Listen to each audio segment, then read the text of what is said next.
Doctor Babasaheb Ambedkar గారు జన్మించిన రోజు కాబట్టి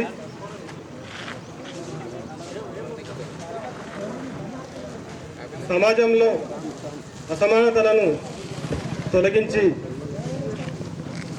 ప్రతి ఒక్కరికి సమాన అవకాశాలు కలగజేయడానికి అంబేద్కర్ గారు ఎంతో కృషి చేసి చాలా కష్టపడ్డారు. ఇతను 1891 ఏప్రిల్ 14న మధ్యప్రదేశ్లోని మౌ గ్రామంలో జన్మించారు. అయితే ఇతను చదువుకునే రోజులలో చాలా కష్టపడ్డారు.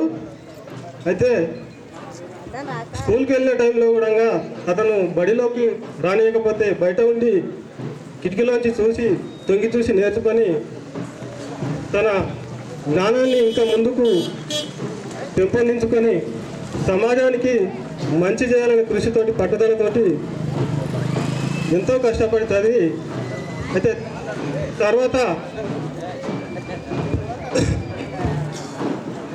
భారత రాజ్యాంగంలో భాగంగా తాను డ్రాఫ్టింగ్ కమిటీ నిర్మాతగా చైర్మన్గా ఉండి 2 సంవత్సరాల 11 నెలల 18 రోజులు కష్టపడి రాత్రనక పగలనక ఇతర దేశాలలోని రాజ్యాంగ గ్రంథాలను మొత్తం చదివి తను కూర్చొని రాత్రిపాలు నిద్రాసి కూర్చొని చదువుతుంటే కాళ్ళు నొప్పులు లేచిన మెడలు నొప్పులు లేచిన ఎంతో కష్టపడి ఇతర దేశాల యొక్క రాజ్యాంగ గ్రంథాలను మొత్తం చదివి మన దేశంలో ఏముంది, ఎవరికి ఏం హక్కులు కావాలి, ఎలాంటి హక్కులను మనము సమకూర్చాలి అనే ఉద్దేశంతో అన్ని గ్రంథాలను చదివి ఈ భారతదేశంలో ఉన్న కుల వ్యవస్థపై అంటరానితనం ఉంది.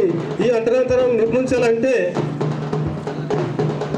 రాజ్యాంగంలో అందరికీ సమాన హక్కులు కల్పించడానికి అతను కష్టపడి ఏం చేశాడంటే కులాలు అనకూడదు. ఇప్పుడు కులాలంటే ఏమైందంటే ప్రాతకాలంలో కుల వ్యవస్థ అనేది బ్రాహ్మణులు, వైశ్యులు, క్షత్రియులు, శూద్రులు. ఇక్కడ బ్రాహ్మణులు అంటే ఇప్పుడు బాపనులు, వైశ్యులు అంటే ఈ వ్యాపారం చేసేవాళ్ళు, క్షత్రియులు అంటే యుద్ధం చేసేవాళ్ళు. ఇక మిగతా వాళ్ళు ఉన్నారు. మిగతా అంటే ఎస్సీ, ఎస్టీ, బీసీలు, ఈవెన్ రెడ్డిలు కానీ, వేలుమలు కానీ, మాదిగ కానీ, మాల కానీ, ముద్దిరాజు కానీ, గొల్ల కానీ ఎవరైనా సరే మిగతా వాళ్ళందరూ కూడా శూద్రుల కిందకే వస్తారు.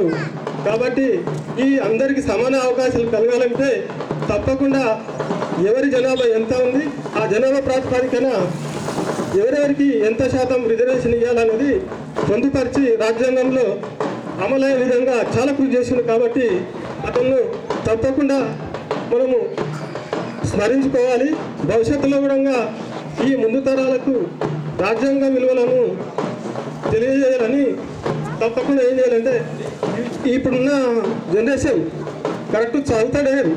ఎందుకు చదువుతలేరు? ఇక్కడున్న వాతావరణం, ఈ వాతావరణం చదువుకోవాలంటే చదువుకునేదానికి కావాల్సిన అవకాశాలు కల్పించాలి. అయితే ఆదర్శంగా ఉంటే ముందు ఉన్న వాళ్ళు సీనియర్స్ ఆదర్శంగా ఉంటే పిల్లలు కూడా ఆదర్శంగా తయారవుతారు. కాబట్టి అందరూ విద్య వల్లనే జ్ఞానం పొందుతారు. విద్య అనేది చాలా ముఖ్యం. కాబట్టి తప్పకుండా చదివి జ్ఞానం సంపాదించుకోవాలి. సమాజంలో మంచి కొరకు అందరూ చదువుకుంటేనే బాగుంటుందని చెప్తూ ఉపన్యాసం.